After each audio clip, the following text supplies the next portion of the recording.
Hi hello friends, ಎಲ್ಲರಿಗೂ ನಮಸ್ಕಾರ. ರಜನಿ ಅಡುಗೆ ಮನೆ ಚಾನಲ್ಗೆ ತಮ್ಮೆಲ್ಲರೂ ಕೂಡ ಸ್ವಾಗತ. ಇವತ್ತಿನ ವಿಡಿಯೋದಲ್ಲಿ ಸ್ಪೆಷಲ್ ಆಗಿ ಸೋರೆಕಾಯಿನ ಉಪಯೋಗಿಸ್ಕೊಂಡು ಬೆಳಗಿನ ಬ್ರೇಕ್ಫಾಸ್ಟ್ಗೆ ಒಂದು ಹೆಲ್ತ್ ರೆಸಿಪಿ ಮಾಡೋದನ್ನ ತೋರಿಸ್ಕೊಡ್ತಾ ಇದ್ದೀನಿ. ಮೊದಲಿಗೆ ನಾನಿಲ್ಲಿ ಒಂದು ಮೀಡಿಯಂ ಸೈಜ್ ಸೋರೆಕಾಯಿ ತಗೊಂಡು ಚೆನ್ನಾಗಿ ತೊಳೆದು ಮೇಲ್ಗಡೆ ಇರುವಂಥ ಸಿಪ್ಪೆ ತೆಗೆದ್ಬಿಟ್ಟು ಈ ಥರ ಚಿಕ್ಕ ಚಿಕ್ಕದಾಗಿ ಕಟ್ ಮಾಡ್ಕೊಂಡಿದ್ದೀನಿ. ಇವಾಗ ಕಟ್ ಮಾಡ್ಕೊಂಡಿರುವಂಥ ಸೋರೆಕಾಯಿನ ಒಂದು ಮಿಕ್ಸರ್ ಜಾರ್ಗೆ ಸೇರಿಸ್ಕೊಳ್ತಾ ಇದ್ದೀನಿ. ನಂತರ ಇದಕ್ಕೆ ಒಂದು 1/4 ಟೇಬಲ್ ಸ್ಪೂನ್ ಅಷ್ಟು ಕಾಳು ಮೆಣಸನ್ನು ಹಾಕೊಳ್ತಾ ಇದ್ದೀನಿ. ಹಾಗೆಯೇ 1 ಟೇಬಲ್ ಸ್ಪೂನ್ ಅಷ್ಟು ಜೀರಿಗೆನ ಹಾಕೊಂಡಿದ್ದೀನಿ. ಜೊತೆಗೆ ಸ್ವಲ್ಪ ಉಪ್ಪನ್ನು ಕೂಡ ಸೇರಿಸ್ಕೊಳ್ತಾ ಇದ್ದೀನಿ. ಒಂದು ಅರ್ಧ ಟೇಬಲ್ ಸ್ಪೂನ್ ಅಷ್ಟು ಉಪ್ಪನ್ನು ಸೇರಿಸ್ಕೊಂಡಿದ್ದೀನಿ. ನಂತರ ಇದಕ್ಕೆ ಸ್ವಲ್ಪ ಕರಿಬೇವನ್ನು ಸೇರಿಸ್ಕೊಂಡು ಆದಷ್ಟು ಇದನ್ನು ನೈಸ್ ಆಗಿ ಗ್ರೈಂಡ್ ಮಾಡ್ಕೊಳ್ಳೋಣ. ನೋಡಿ, ಈ ರೀತಿಯಾಗಿ ನೈಸ್ ಆಗಿ ಗ್ರೈಂಡ್ ಮಾಡ್ಕೊಂಡಿದ್ದೀನಿ. ಇವಾಗ ಇದನ್ನು ಒಂದು ಮಿಕ್ಸಿಂಗ್ ಬೌಲ್ಗೆ ಸೇರಿಸ್ಕೊಳ್ತಾ ಇದ್ದೀನಿ. ಗ್ರೈಂಡ್ ಮಾಡ್ಕೊಳ್ಳುವಾಗ ನಾನು ನೀರನ್ನು ಹಾಕೊಂಡಿಲ್ಲ, ಹಾಗೇನೆ ಗ್ರೈಂಡ್ ಮಾಡ್ಕೊಂಡಿದ್ದೀನಿ. ನೋಡಿ, ಈ ರೀತಿಯಾಗಿ ಮಿಕ್ಸಿಂಗ್ ಬೌಲ್ಗೆ ಸೇರಿಸ್ಕೊಂಡಿದ್ದ ನಂತರ ಇವಾಗ ಒಂದು 3/4 ಕಪ್ ಆಗುವಷ್ಟು ಮೀಡಿಯಂ ರವೆನ ಹಾಕೊಳ್ತಾ ಇದ್ದೀನಿ. ಉಪ್ಪಿಟ್ಟು ಮಾಡ್ತೀರಾ ನೋಡಿ, ಆ ರವೆನ ಸೇರಿಸ್ಕೊಂಡಿದ್ದೀನಿ. ಜೊತೆಗೆ ಒಂದು 1/4 ಕಪ್ ಆಗುವಷ್ಟು ಅಕ್ಕಿ ಹಿಟ್ಟನ್ನು ಸೇರಿಸ್ಕೊಳ್ತಾ ಇದ್ದೀನಿ. ಸೇರಿಸ್ಕೊಂಡು ಇದನ್ನು ಚೆನ್ನಾಗಿ ಮಿಕ್ಸ್ ಮಾಡ್ಕೊಳ್ಳೋಣ. ಹಾಗೆಯೇ ಫ್ರೆಂಡ್ಸ್, ನಿಮ್ಮ ಹತ್ರ ಒಂದು ರಿಕ್ವೆಸ್ಟ್ ಮಾಡ್ಕೊಳ್ತಾ ಇದ್ದೀನಿ. ಯಾರು ನಮ್ಮ ಚಾನಲ್ ಸಬ್ಸ್ಕ್ರೈಬ್ ಮಾಡ್ಕೊಂಡು ನೋಡ್ತಾ ಇದ್ರೆ ದಯವಿಟ್ಟು ಸಬ್ಸ್ಕ್ರೈಬ್ ಮಾಡ್ಕೊಂಡು ಪಕ್ಕದಲ್ಲಿ ಕಾಣ್ತಕ್ಕಂಥ ಬೆಲ್ ಐಕನ್ ಕೂಡ ಕ್ಲಿಕ್ ಮಾಡಿ. ಹಾಗೆಯೇ ಇದಕ್ಕೆ ಸ್ವಲ್ಪ ನೀರನ್ನು ಸೇರಿಸ್ಕೊಳ್ತಾ ಇದ್ದೀನಿ. ಮಿಕ್ಸರ್ ಜಾರ್ನ ತೊಳೆದ್ಬಿಟ್ಟು ಸ್ವಲ್ಪ ನೀರನ್ನು ಸೇರಿಸ್ಕೊಂಡಿದ್ದೀನಿ. ಸೇರಿಸ್ಕೊಂಡು ರೀತಿಯಾಗಿ ಚೆನ್ನಾಗಿ ಒಂದ್ಸಲ ಮಿಕ್ಸ್ ಮಾಡ್ಕೊಳ್ಳೋಣ. ಈ ಥರ ಚೆನ್ನಾಗಿ ಮಿಕ್ಸ್ ಮಾಡ್ಕೊಂಡಿದ್ದ ನಂತರ ಒಂದು ಮುಚ್ಚಳ ಮುಚ್ಚಿ ಒಂದು 10 ನಿಮಿಷದನ್ನ ಪಕ್ಕಕ್ಕೆ ಎತ್ತಿಟ್ಕೊಳ್ತಾ ಇದ್ದೀನಿ. ನಾವು ರವೆ ಹಾಕಿರ್ತೀವಿ ನೋಡಿ, ಸ್ವಲ್ಪ ಅಳ್ಕೊಳ್ಬೇಕು, ಹಾಗಾಗಿ ಒಂದು 10 ನಿಮಿಷದನ್ನ ಪಕ್ಕಕ್ಕೆ ಎತ್ತಿಟ್ಕೊಳ್ಳಿ. ಇವಾಗ ನೋಡಿ, 10 ನಿಮಿಷ ಆಗಿದ ನಂತರ ರವೆ ಎಲ್ಲ ಚೆನ್ನಾಗಿ ಅಳ್ಕೊಂಡಿದೆ. ಇವಾಗ ಇದಕ್ಕೆ ಒಂದೇ ಒಂದು ಮೀಡಿಯಂ ಸೈಜ್ ಈರುಳ್ಳಿನ ಸಣ್ಣದ ಕಟ್ ಮಾಡಿ ಸೇರಿಸ್ಕೊಳ್ತಾ ಇದ್ದೀನಿ. ಜೊತೆಗೆ ಒಂದೇ ಒಂದು ಹಸಿಮೆಣಸಿನಕಾಯಿನ ಕೂಡ ಸಣ್ಣದ ಕಟ್ ಮಾಡಿ ಸೇರಿಸ್ಕೊಳ್ತಾ ಇದ್ದೀನಿ. ನಂತರ ಇದಕ್ಕೆ ಸ್ವಲ್ಪ ಕೊತ್ತಂಬರಿ ಸೊಪ್ಪನ್ನು ಕೂಡ ಸಣ್ಣದ ಕಟ್ ಮಾಡಿ ಸೇರಿಸ್ಕೊಳ್ತಾ ಇದ್ದೀನಿ.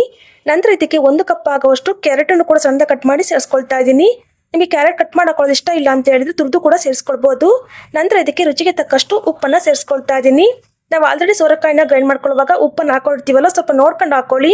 ಹಾಕೊಂಡು ಈ ರೀತಿಯಾಗಿ ಚೆನ್ನಾಗಿ ಮಿಕ್ಸ್ ಮಾಡ್ಕೊಳ್ಳೋಣ. ಇವಾಗ ಇದಕ್ಕೆ ಸ್ವಲ್ಪ ನೀರನ್ನು ಕೂಡ ಸೇರಿಸ್ಕೊಳ್ತಾ ಇದ್ದೀನಿ. ತುಂಬ ತೆಳುವಾಗಿ ಮಾಡ್ಕೊಳ್ಳೋದಕ್ಕೆ ಹೋಗಬೇಡಿ, ನೋಡಿಕೊಂಡು ಸ್ವಲ್ಪ ಸ್ವಲ್ಪ ನೀರನ್ನು ಸೇರಿಸ್ಕೊಂಡು ಮಿಕ್ಸ್ ಮಾಡ್ಕೊಳ್ಳಿ. ಸೋರೆಕಾಯಿ ಮತ್ತು ಕ್ಯಾರೆಟ್ ಹಾಕಿರೋದ್ರಿಂದ ಹೆಲ್ತಿಯಾಗಿ ಕೂಡ ಇರುತ್ತೆ, ಟೇಸ್ಟಿಯಾಗಿ ಕೂಡ ಇರುತ್ತೆ. ನೋಡಿ, ಈ ರೀತಿಯಾಗಿ ಸ್ವಲ್ಪ ಗಟ್ಟಿಯಾಗಿರಬೇಕು. ಇವಾಗ ಇನ್ನೊಂದು ಕಡೆ ಗ್ಯಾಸ್ ಆನ್ ಮಾಡಿ ತವ ಬಿಸಿ ಇಟ್ಕೊಂಡಿದ್ದೀನಿ. ಅದಕ್ಕೆ ರೀತಿಯಾಗಿ ಸ್ವಲ್ಪ ಎಣ್ಣೆನ ಸ್ಪ್ರೆಡ್ ಮಾಡ್ಕೊಳ್ತಾ ಇದ್ದೀನಿ. ಎಣ್ಣೆ ಬದಲಾಗಿ ನೀವು ಇಲ್ಲಿ ತುಪ್ಪನಾದರೂ ಹಾಕೊಳ್ಬೋದು. ಹೆಂಚು ಚೆನ್ನಾಗಿ ಬಿಸಿ ಆಗಿದ ನಂತರ 1 ಸೌಟಷ್ಟು ಹಿಟ್ಟನ್ನು ತಗೊಂಡು ಈ ರೀತಿಯಾಗಿ ಹಾಕೊಳ್ಳಿ. ಇದನ್ನ ಬೇಕಾದ್ರೆ ನೀವು ಸೋರೆಕಾಯಿ ರೊಟ್ಟಿ ಅಂತ ಕರಿಬೋದು, ತುಂಬ ಚೆನ್ನಾಗಿರುತ್ತೆ. ಮಕ್ಕಳಿಗೆ ಈ ರೀತಿಯಾಗಿ ಮಾಡಿಕೊಟ್ರೆ ತುಂಬ ಇಷ್ಟಪಟ್ಟು ತಿಂತಾರೆ. ಮೇಲ್ಗಡೆ ಸ್ವಲ್ಪ ಎಣ್ಣೆನ ಹಾಕೊಳ್ತಾ ಇದ್ದೀನಿ. ಇವಾಗ ಒಂದು ಮುಚ್ಚಳ ಮುಚ್ಚಿಬಿಟ್ಟು ಒಂದು 5 ನಿಮಿಷದ ಮೀಡಿಯಂ ಫ್ಲೇಮಲ್ಲಿ ಬೇಯಿಸ್ಕೊಳ್ತಾ ಇದ್ದೀನಿ.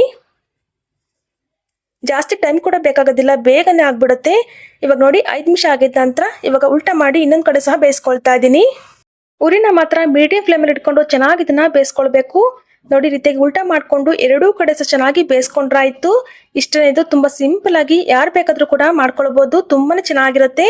ಇದ್ರ ಜೊತೆಗೆ ಯಾವುದಾದ್ರೂ ಖಾರವಾಗಿರುವಂಥ ಚಟ್ನಿ ಇದ್ರೆ ತುಂಬಾನೇ ಸೂಪರ್ ಆಗಿರುತ್ತೆ. ಇವಾಗ ಬನ್ನಿ ಸರ್ವ್ ಮಾಡಿ ತೋರಿಸ್ತಾ ಇದ್ದೀನಿ. ನೋಡ್ತಾ ಇರ್ಬೋದು ಎಷ್ಟು ಚೆನ್ನಾಗಿ ಬಂದಿದೆ ಅಂತ. ಖಂಡಿತ ಒಂದ್ಸಲ ಟ್ರೈ ಮಾಡಿ ನೋಡಿ. ಟ್ರೈ ಮಾಡಿದ ನಂತರ ಯಾವ ರೀತಿ ಬಂತು ಅಂತಲೂ ಕೂಡ ಕಮೆಂಟ್ ಮೂಲಕ ತಿಳಿಸ್ಬೋದು. ಸೊ ನೋಡಿದ್ರಲ್ಲ ಫ್ರೆಂಡ್ಸ್, ಇವತ್ತಿನ ವಿಡಿಯೋ ನಿಮಗೆ ಸ್ವಲ್ಪನಾದರೂ ಇಷ್ಟ ಆಯಿತು ಅಂದರೆ ವಿಡಿಯೋಗೊಂದು ಲೈಕ್ ಮಾಡಿ, ಹಾಗೆ ಫ್ರೆಂಡ್ಸ್ ಫ್ಯಾಮಿಲಿಗೂ ಕೂಡ ಶೇರ್ ಮಾಡಿ. ಮತ್ತಷ್ಟು ಇದೇ ಥರ ಸಿಂಪಲ್ ಆ್ಯಂಡ್ ಕ್ವಿಕ್ ರೆಸಿಪಿಗಾಗಿ ದಯವಿಟ್ಟು ರಜನಿ ಅಡುಗೆ ಮನೆ ಚಾನಲ್ನ ಸಬ್ಸ್ಕ್ರೈಬ್ ಮಾಡಿಕೊಂಡು ಸಪೋರ್ಟ್ ಮಾಡಿ. Thank you for watching.